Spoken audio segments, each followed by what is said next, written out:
الحمد لله رب العالمين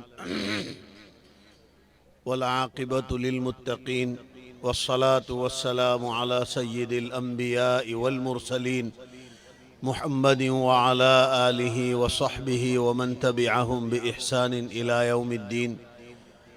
أما بعد، فقد قال الله تبارك وتعالى في القرآن المجيد والفرقان الحميد: أعوذ بالله من الشيطان الرجيم. بسم الله الرحمن الرحيم.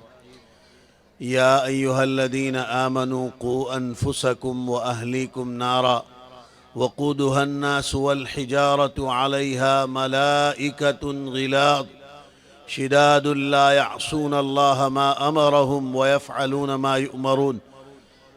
وقال تعالى: وللآخرة خير لك من الأولى.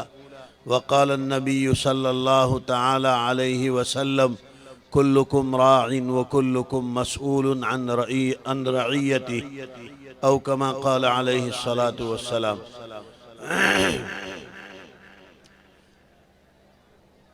گرامی قدر، آج کے اس بارونق اور پروقار اجلاس کے صدر محترم حضرات اساتذہ و علماء کرام، معزز بھائیوں، بزرگوں اور ماؤں بہنوں،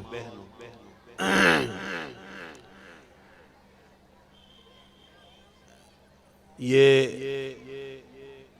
اس ادارے کا سالانہ اجلاس ہے اور اس میں ان کے ذمہ داروں، اساتذہ اور طلباء کی طرف سے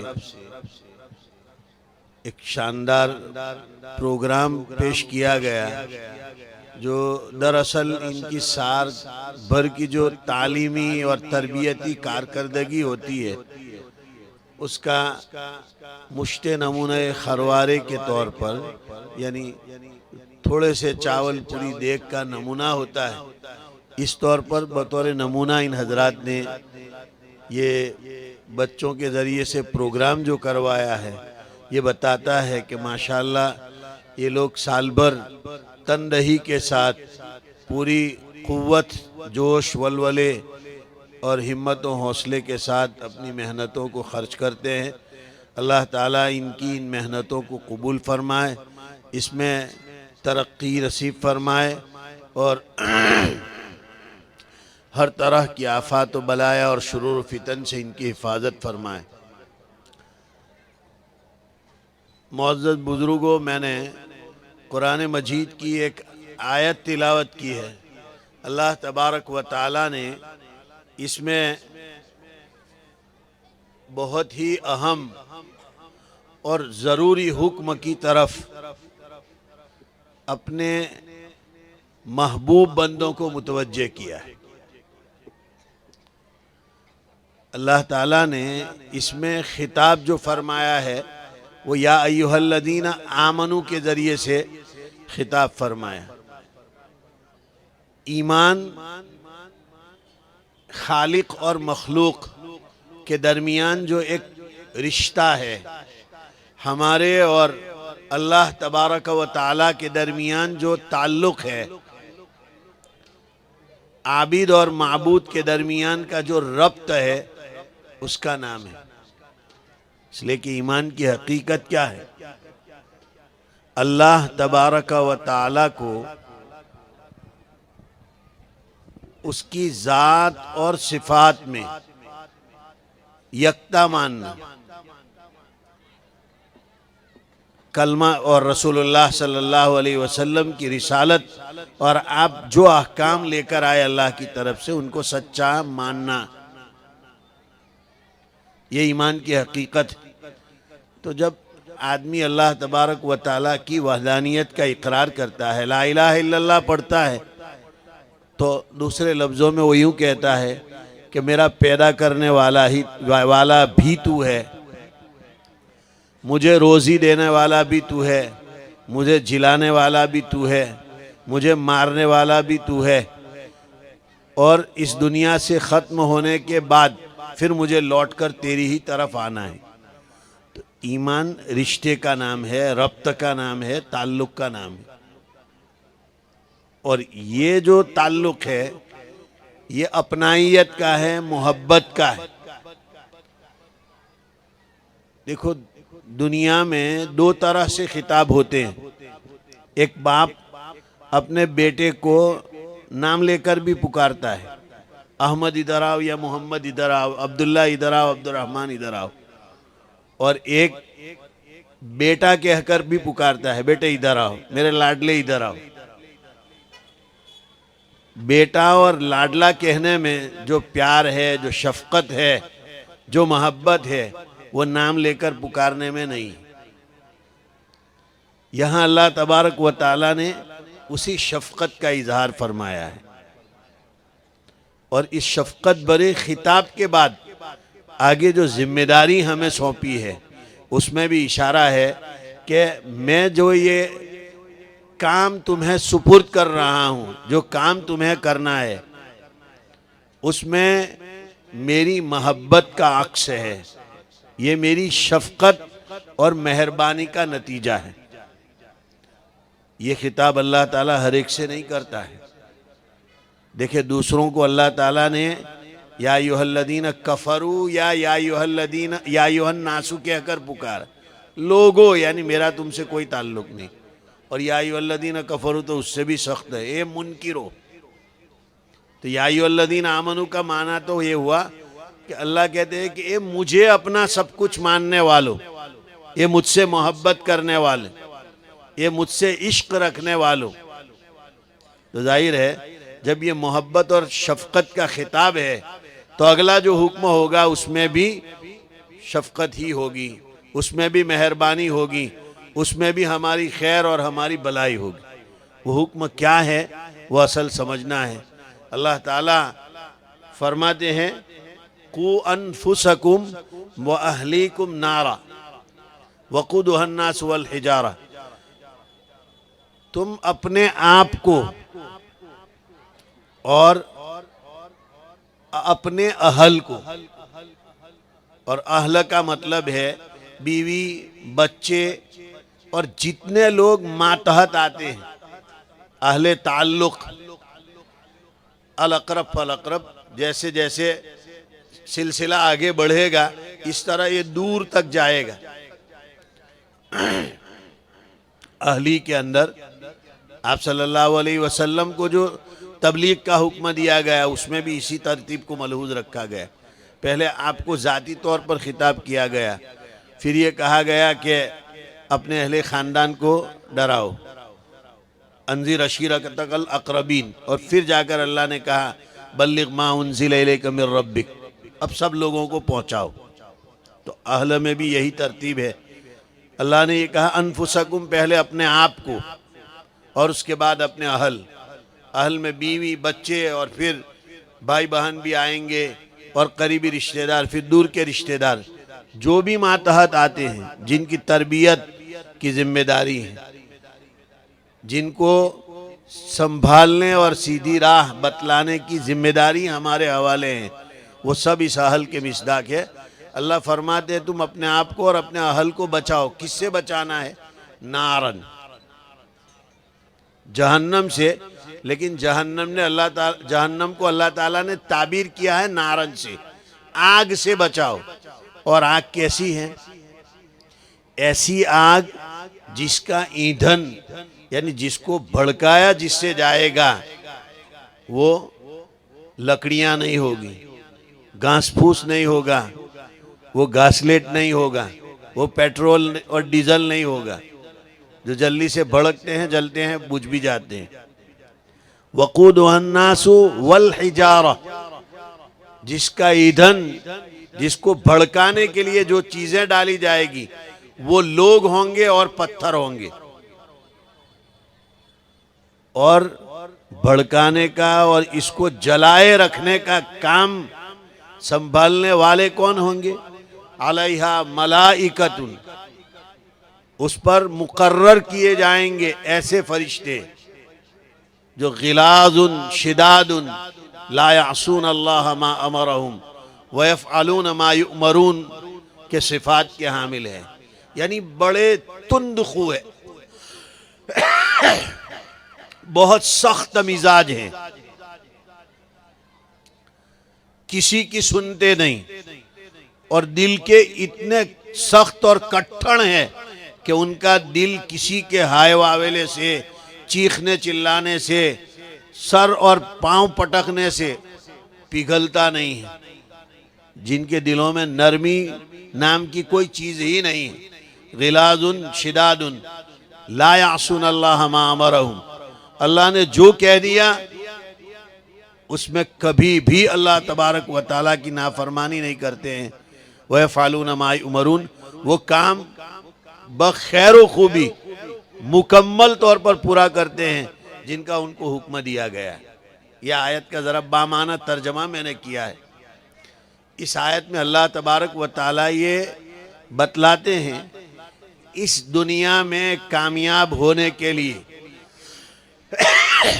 انسان کے لیے اتنا کافی نہیں ہے کہ وہ اپنے آپ کو سنوار لے،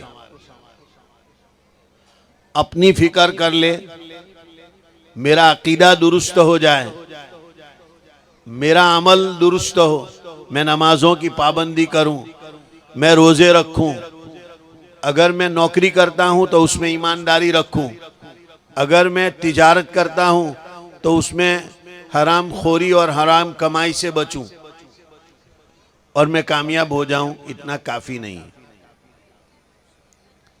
قُوْ أَنفُسَكُمْ، جیسے اپنے آپ کو جہنم سے بچانا فرض ہے، یہ ہماری ذمہ داری ہے، بلکہ ہماری سب سے بڑی ضرورت ہے۔ اسی طریقے سے اللہ فرماتے ہیں اپنے اہل کو، اپنے بیوی بچوں کو بھی بچانا ہے، یعنی اپنے ماتحتوں کی بہت شدت کے ساتھ، بڑے اہتمام کے ساتھ فکر کرنی ہے کہ وہ غلط راستے پر نہ چلے جائیں، ان کی سوچ خراب نہ ہو، ان کا عمل غلط نہ ہو۔ آج ہر طرف سے عقائد پر، فکر پر اور عمل پر حملے ہو رہے ہیں۔ یہ فکری فتنوں کا زمانہ ہے۔ ہاتھ سے مارنے کے بجائے انسان کی فکر کو، سوچ اور بچار کو غلط کر دینا، اس کے انداز فکر کو اور اس کے نظریات کو تبدیل کر دینا، ادار فکری کے نام پر، وسعت فکر کے نام پر، براڈ مائنڈڈ ہونے کے نام پر دراصل فکر کو خراب کیا جاتا ہے، ذہنی تخریب کی جاتی ہے، ذہنی ویرانی کر دی جاتی ہے، اور دنیا بھر کے انسانوں کا مزاج یہ بنتے جاتا ہے کہ یہاں جو زندگی گزارنی ہے ہمیں اور ہمارے ماتحتوں کو وہ عزت بری اور وہ راحت بری جی جائے، اس کی فکر میں ہم لگے رہتے ہیں۔ اس لیے بہت سے ایسے لوگ جو خود کو دیندار سمجھتے ہیں یا معاشرے میں بھی دیندار سمجھے جاتے ہیں، اور کچھ خدا ترسی، اللہ کا خوف اور خشیت ان کے دلوں میں ہوتا ہے، وہ کسی درجے میں اپنے آپ کو تو سنبھال لینے کی کوشش کرتے ہیں، اپنی فکر کو درست کرنے کی اور نمازوں کا اہتمام کرنے کی، روزوں کی پابندی کرنے کی فکر کر لیتے ہیں، لیکن بچوں کے حوالے سے اس کی فکر نہیں ہوتی ہے کہ اس کا ایمان یا اس کے اعمال خراب نہ ہو۔ وہاں فکر ہوتی ہے کہ میرے مرنے کے بعد میری اولاد ضائع نہ ہو۔ تو اولاد کا ضائع ہو جانا یہ نہیں ہے کہ وہ بھوکے مرے، اولاد کا ضائع ہو جانا یہ نہیں ہے کہ ان کے پاس رہنے کو عالیشان مکان نہ ہو یا پہننے کے لیے زرق برق لباس نہ ہو۔ اس سے کہیں زیادہ خطرناک اولاد کا اور ماتحتوں کا ضائع ہونا یہ ہے کہ ان کا ایمان یا ان کی دینداری برباد اور تباہ ہو جائے۔ مرنے کے بعد کی زندگی ان کی تاریکیوں میں ہم دھکیل کر جا رہے ہیں، تو چاہے دنیاوی اعتبار سے ان کا مستقبل جتنا روشن کر کے جائیں ہم ان کے محسن اور بہی خواہ نہیں، ہم ان کے دشمن ہیں۔ اور لوگ اس طرح چھوٹ بھی جاتے ہیں، بہت سے اپنے آپ کو بھی منا لیتے ہیں کہ میں کیا کروں، میں نے تو 10 مرتبہ بیٹے کو سمجھایا، ماننے ہی کو تیار نہیں ہے، تو میری اللہ تعالیٰ پوچھ نہیں کریں گے۔ میں نے اپنی ذمہ داری ادا کر لی، میں نے اس کو اچھا کھلایا پلایا، تعلیم دلائی، سمجھایا، وہ نہیں مانتا ہے تو اس کو اس کی قبر میں سونا ہے، میں تھوڑی سونے جانے والا ہوں۔ یہ کہہ کر کے بہت سے اپنے آپ کو بھی سمجھانے کی کوشش کرتے ہیں، اور اگر دوسرا کوئی دین کی کڑن اور درد رکھنے والا ناصحانہ انداز میں اسے اپنے ماتحتوں کی شکایت کرتے ہیں تو وہ اس طرح سے چھوٹنے کی کوشش کرتا ہے کہ میں اپنی کوشش کر چکا ہوں، میں سمجھا چکا ہوں، وہ مانتا نہیں ہے، میں کیا کروں، وہ اپنا بھوگے گا، اتنا کافی نہیں ہے۔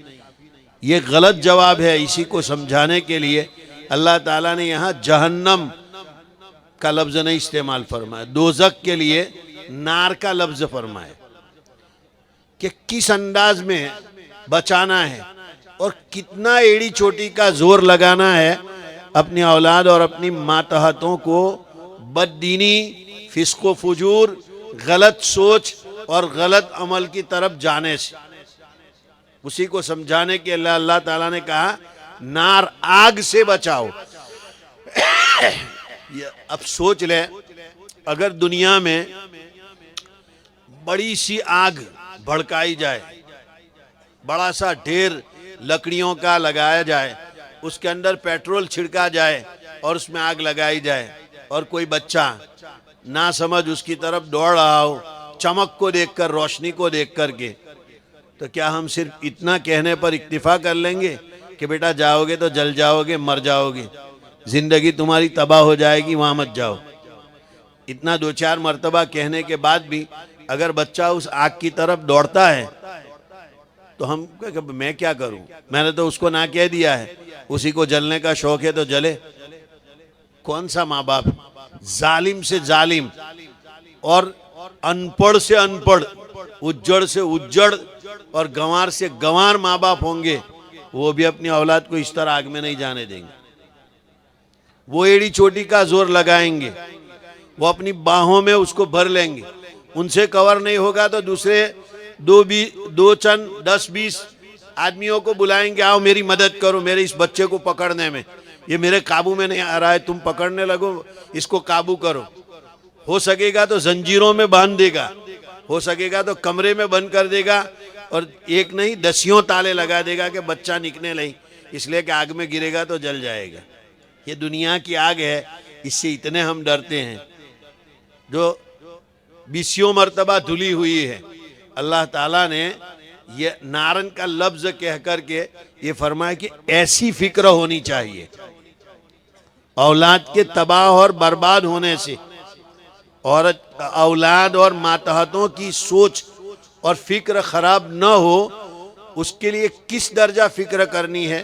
اگر غلط عقیدے کی طرف، غلط نظریات کی طرف یا غلط اعمال کی طرف اس کے قدم بڑھ رہے ہیں تو اس طرح سے اس کی روک تھام کی فکر کرو گویا وہ آگ میں جلنے جا رہا ہے، اور وہ آگ اتنی خطرناک کہ اس سے بچنے کا کوئی دور دور تک امکان نہیں ہے۔ اس کے لیے جتنی کوشش کرتے ہو اس سے زیادہ کوشش کرو۔ اگر اس درجہ کوشش کی پھر بھی کامیاب نہ ہوا، ہو سکتا ہے اللہ تعالیٰ معذور سمجھے، ورنہ معذور رہنے کا امکان نہیں۔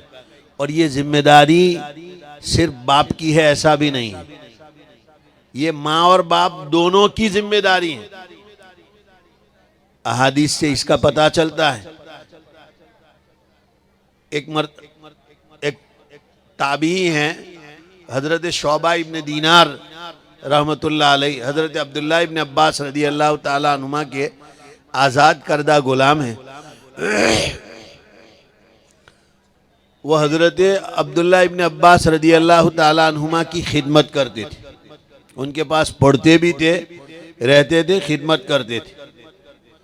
اور حضرت عبداللہ ابن عباس رضی اللہ تعالیٰ عنہما کا یہ معمول تھا کہ جب وہ، ہم لوگ جانتے ہیں پاکی کا غسل کرنے کے لیے جب بھی جاوے مرد یا عورت تو مسنون طریقہ یہی ہے کہ پہلے تو بدن پر سے ناپاکی کو دھویا جائے، اس کے بعد نماز والا وضو کیا جائے، اور اس کے بعد پھر فرائض غسل، کلی ناک میں پانی ڈالنا اور جسم پر پانی بہانا ہے۔ تو وہ جو غسل جسم پر پانی ڈالنے سے پہلے وضو ہے، اس وضو میں جیسے ہم نماز سیکھتے ہیں، وضو کے اندر شروع میں 3 مرتبہ گھٹوں تک ہاتھ دھوتے ہیں۔ حضرت عبداللہ ابن عباس رضی اللہ تعالیٰ عنہما کا یہ معمول تھا کہ وہ 7 مرتبہ ہاتھ دھوتے تھے۔ ایک حدیث میں ذکر ہے وہ منسوخ ہو گئی تھی بعد میں، لیکن ابن عباس کو اس کا علم نہیں تھا یا ان کا مسلک تھا۔ بہرحال ان کا زندگی بھر کا عمل یہی رہا کہ وہ جب بھی غسل جنابت کرتے تھے تو شروع میں 7 مرتبہ ہاتھ دھوتے تھے۔ اس زمانے میں اس طرح بنے ہوئے غسل خانے نہیں ہوتے تھے، وہ کھلے میں غسل کرتے تھے، کپڑے پہن کر کے، اپنا سطر ڈھانک کر، اور خادم ان کو غسل کرواتے تھے۔ تو یہ شعبہ ابن دینار ان کو وضو کرا رہے تھے، حضرت عبداللہ ابن عباس رضی اللہ تعالیٰ عنہ۔ عبداللہ ابن عباس بہت بڑے صحابی ہیں، اس امت کا سب سے بڑا مفسر قرآن عبداللہ ابن عباس، اور بہت بڑا فقیہ الامت، اس لیے کہ اللہ کے رسول صلی اللہ علیہ وسلم نے ان کو دعا دی تھی، اللہم فقہہ فی الدین وعلمہ الکتاب۔ ان کو دین کی فقاہت بھی دیجئے اور ان کو خاص طور پر قرآن مجید کی تفسیر کا علم عطا کیجئے۔ تو ابن عباس رئیس المفسرین ہیں، بہت بڑے فقیہ بھی ہیں۔ تو ان کی خدمت میں رہتے تھے شعبہ ابن دینار۔ غسل جنابت کے موقع پر وضو کرا رہے تھے، شعبہ ہاتھ دھلا رہے تھے، ابن عباس ہاتھ دھوتے تھے، ہر مرتبہ گن کر دھوتے تھے۔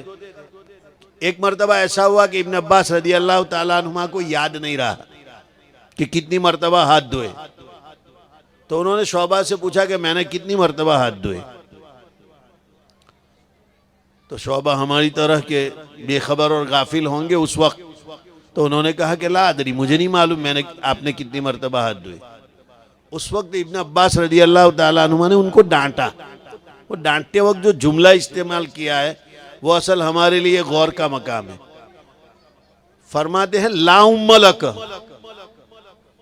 شعبہ ابن دینار کو ڈانٹتے ہوئے ابن عباس رضی اللہ تعالیٰ عنہ نے کہا لا ام لک، جس کا سادہ ترجمہ ہے کہ تمہاری ماں مر جائے۔ غلطی کر رہا ہے بیٹا شعبہ ابن دینار، اور چھوٹا بچہ نہیں، نوجوان بالغ عالم فاضل اچھے خاصے پڑھے لکھ کے جو خدمت کر رہے تھے ابن عباس کی، بھول وہ کر رہے ہیں۔ اور بھول کیا کی تھی کہ انہوں نے یاد نہیں رکھا، یعنی دھیان نہیں دیا استاد کیا عمل کر رہا ہے، اس کا دھیان نہیں رکھا۔ بھول بیٹے نے کی، ابن عباس نے ڈانٹ پلاتے وقت جو جملہ کہا وہ یہ کہا لا ام لک، تمہاری ماں مر جائے، لم لا تدری، کیوں نہیں معلوم؟ یہاں کیا تک بنتا ہے کہ لا ام لک، ماں کو مرنے کی بد دعا دی جائے؟ یہاں علماء نے اس حدیث کی شرح میں لکھا ہے کہ اصل ابن عباس یہ تنبیہ کرنا چاہتے ہیں کہ ماؤں کو چاہیے کہ اپنی اولاد کو اگر کسی عالم کے پاس دین سیکھنے کے لیے بھیجے تو ان سے یہ تاکید کرے کہ بیٹا صرف کتاب نہیں پڑھنی ہے، زندگی گزارنے کا طریقہ بھی استاد سے سیکھنا ہے۔ تو ماں نے تاکید نہ کی ہوگی، اس لیے ابن عباس رضی اللہ تعالیٰ عنہ کے عمل پر شعبہ ابن دینار کی توجہ نہ رہی، تو یہ ایک طرح سے ماں کی کوتاہی تھی۔ یعنی اس سے پتہ چلتا ہے کہ ماں کو یہ پہلے سے فکر کرنی ہے بچے کی، چھوٹا بچہ ہو تبھی سے یہ تربیت کرتی جائے ماں، اور باپ کو بھی تربیت کرنی ہے۔ اسی طرح سے ایک دوسری حدیث میں ہے، حضرت ابو ذر غفاری رضی اللہ تعالیٰ عنہ کو ایک مرتبہ آپ صلی اللہ علیہ وسلم نے ان کی طبیعت شہر میں خراب ہو گئی، مدینہ منورہ میں، تو ربضہ میں جنگل کی طرف بھیج دیا اونٹ چرانے کے لیے کہ وہاں کی صاف ستھری آب و ہوا ہو، وہاں کا ماحول اور فضا صاف ستھری ہوگی تو ان کی طبیعت درست ہو جائے گی۔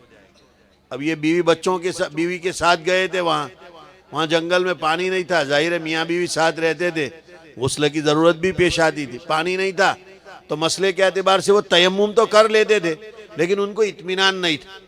حضرت ابو ذر غفاری رضی اللہ تعالیٰ مسئلہ پوچھنا حضور صلی اللہ علیہ وسلم سے بھول گئے تھے کہ اگر مجھے غسل کی ضرورت پڑے اور پانی نہ ہو وضو کی ضرورت پڑے اور پانی نہ ہو تو کیا میں تیمم کر کے کام چلا سکتا ہوں؟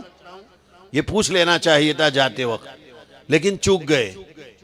اب وہاں مسئلہ پیش آیا، تیمم کر کے کام چلاتے رہے لیکن طبیعت میں بے چینی تھی، تو آپ صلی اللہ علیہ وسلم سے اجازت لیے بغیر مدینہ منورہ چلے آئے، اور ایک دم جب آپ صلی اللہ علیہ وسلم کے پاس حاضر ہوئے تو آپ صلی اللہ علیہ وسلم نے دیکھا تو پوچھا، ابو ذر یعنی تم یہاں کہاں؟ تم کو تو میں نے جنگل میں بھیجا ہے، تمہیں جس کام پر لگایا ہے تمہیں وہ کام کرنا چاہیے، مجھے پوچھے بغیر آئے کیسے یہاں پر؟ حضرت ابو ذر کہتے ہیں کہ فسکت تو، میں چپ رہا۔ پھر پوچھا آپ نے، تو اس موقع پر بھی ڈانٹا، تو آپ صلی اللہ علیہ وسلم نے یہی جملہ کہا، اللہم لک، پھر کہا سکیلت کا سواکل، تو بھی مرے تیری ماں بھی مرے، اللہم لک سکیلت کا سواکل، رونے والی عورتیں تجھ پر روئے۔ گھر کی عورتیں تب روتی ہے جبکہ کوئی آدمی مر جاوے، گھر کا کوئی انسان مر جاتا ہے تو عورتیں زیادہ روتی ہے، اس لیے کہا گیا سکیلت کا سواکل۔ یہاں بھی یہی بات ہے، تو یہ ذمہ داری ہے ماں کی بھی اور باپ کی بھی، اور ایسا نہیں کہ صرف بچپن میں، شروعات بچپن سے کرنی ہے، لیکن ہر بڑے کو اپنے چھوٹے کی نگرانی کرتے ہی رہنا ہے۔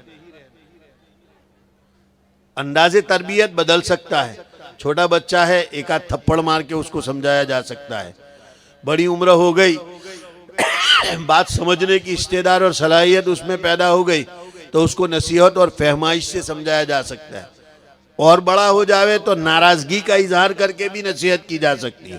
طریقے مختلف ہیں، جہاں جیسی ضرورت پڑے اس کو استعمال کیا جا سکتا ہے۔ حدیث شریف میں قصہ ہے، حضرت علی رضی اللہ تعالیٰ عنہ اور حضرت سیدہ فاطمہ رضی اللہ تعالیٰ عنہ کے یہاں ایک مہمان آیا۔ ان کے گھروں پر عام طور پر کوئی عمدہ قسم کے کھانے تو بنتے نہیں تھے، وہ سادہ جو کی روٹی اور ایسا ہی معمولی کھانا یا پھر صرف کھجور پر اکتفا کرنے والے لوگ، لیکن مہمان نوازی تب بھی ان کے مزاج میں بہت زیادہ تھی۔ جب مہمان آئے حضرت علی رضی اللہ تعالیٰ عنہ کے گھر تو انہوں نے کچھ اچھا کھانا تیار کرایا، بہت اعلیٰ قسم کا کھانا، معمولی سا گوشت اور روٹی، یہ صحابہ کا بہت عمدہ کھانا ہوتا تھا۔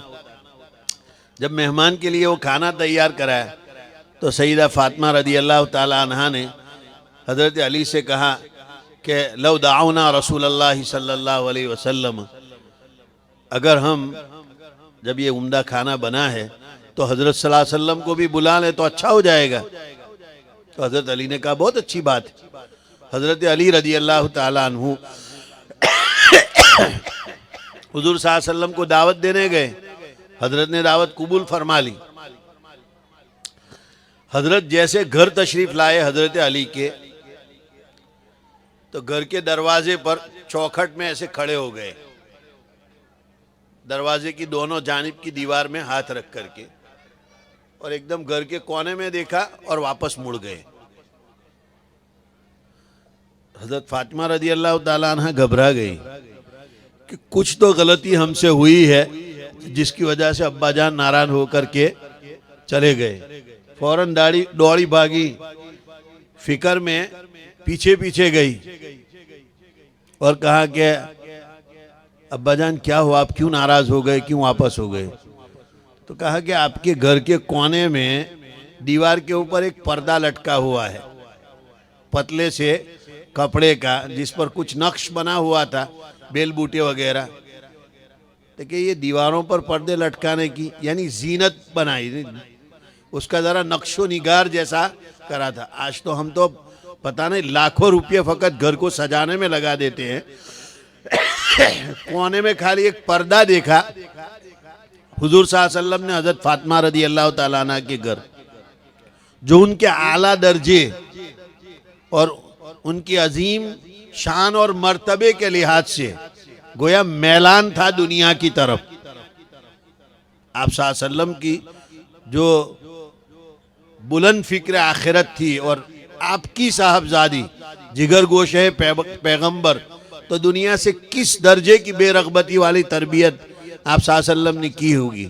ہم سمجھ سکتے ہیں، وہ معمولی سا پردہ جو آج کے 2-4 روپے سے زیادہ کا نہیں ہوگا، وہ دیکھ کر کے آپ چلے گئے۔ شادی شدہ صاحب اولاد بیٹی ہے، لیکن دیکھا کہ کچھ گڑبڑ ہوئی ہے، فوراً ناراض ہو کر چلے گئے۔ حضرت فاطمہ رضی اللہ تعالیٰ عنہ نے اگر فوراً وہ پردہ اتار لیا، سادہ دیواروں والا گھر جیسا پہلے تھا ویسا جب آپ صلی اللہ علیہ وسلم کو دکھا تو آپ صلی اللہ علیہ وسلم گھر تشریف لائے اور آپ نے کھانا تناول فرمایا۔ یہ احادیث مبارکہ ہے، یہ آیات ہے، یہ ہمیں بتاتی ہے کہ ہمارے ماتحتوں کی فکر ہر لمحہ ہمیں دامن گیر رہنی چاہیے۔ چھوٹا بچہ ہے، اس وقت سے تربیت شروع کرنی، بلکہ دیکھیے اسلام کا کیا مزاج ہے۔ اولاد کے وجود میں آنے سے پہلے ان کو نیک بنانے اور شیطانی اثرات سے پاک کرنے کی فکر دین اسلام کرتا ہے۔ شادی ہو، میاں بیوی جب ملاقات کرے تو ملاقات سے پہلے دعا پڑھے۔ اسلام نے ہمیں دعا سکھلائی۔ نکاحی رشتہ قائم کرنے سے پہلے بسم اللہ اللہم جنبنا الشیطان وجنب الشیطان ما رزقتنا، حدیث میں ہے، ابو داؤد شریف میں روایت ہے، میاں بیوی جب بھی ملاقات سے پہلے یہ دعا پڑھتے ہیں، اور اگر اس ملاقات کے نتیجے میں اللہ تعالیٰ اولاد مقدر فرماتے ہیں تو لم تضرہ شیطان، شیطان اس بچے کو پھر نقصان نہیں پہنچاتا۔ تو اسلام تو شیطانی اثرات، بے راہ روی، غلط فکر سے بچانے کی فکر اتنا جلدی کرتا ہے کہ ابھی تو وجود میں نہیں آیا بلکہ حمل نہیں ٹھہرا ہے، اس سے پہلے اسلام کہتا ہے کہ فکر کرو کہ بچہ غلط راستے پر نہ آ جائے۔ پیدا ہو تو بچپن سے تربیت کرو، اور کب تک کرو؟ جب تک تم زندہ ہو اور تمہارا ماتحت کوئی تمہارے سامنے زندہ ہے، چاہے وہ صاحب اولاد بن گیا ہو، لیکن تمہاری تربیت کی نگاہ اس سے ہٹنی نہیں چاہیے۔ یہ بہت اہم ذمہ داری ہے، بڑی شدت کے ساتھ اللہ تبارک و تعالیٰ نے یہ ذمہ داری ہمیں سونپی ہے۔ ضرورت ہے کہ ہم اس فرض کا احساس کریں۔ یہ ایسا زمانہ ہے کہ ہر طرف سے یلغار ہے، فکری الحاد کا زمانہ ہے، اور مسلمانوں کو فکری طور پر ختم کرنے کی زیادہ کوشش ہو رہی ہے مادی طور پر ختم کرنے کے مقابلے میں، اور ہر طرف سے۔ جیسے وہ حدیث میں ہے کہ سب جمع ہو کر کے ٹوٹ پڑیں گے جیسے پیالے پر کھانے والے ٹوٹ پڑتے ہیں، اس طرح کا زمانہ ہے۔ ایسے وقت میں ہمارے لیے کوئی گنجائش باقی نہیں رہتی کہ ہم اپنے آپ کے حوالے سے اور اپنے ماتحتوں کے حوالے سے ذرا بھی غفلت برتیں۔ اللہ تبارک و تعالی ہمیں اپنی ذمہ داری کا شدت کے ساتھ احساس نصیب فرمائے، اور خود اپنی شان ربوبیت سے ہماری اور ہماری ماتحتوں کی تربیت بھی فرمائے، اور ہمیں فریضہ تربیت ادا کرنے کی توفیق عطا فرمائے۔ وآخر دعوانا الحمدللہ رب العالمین۔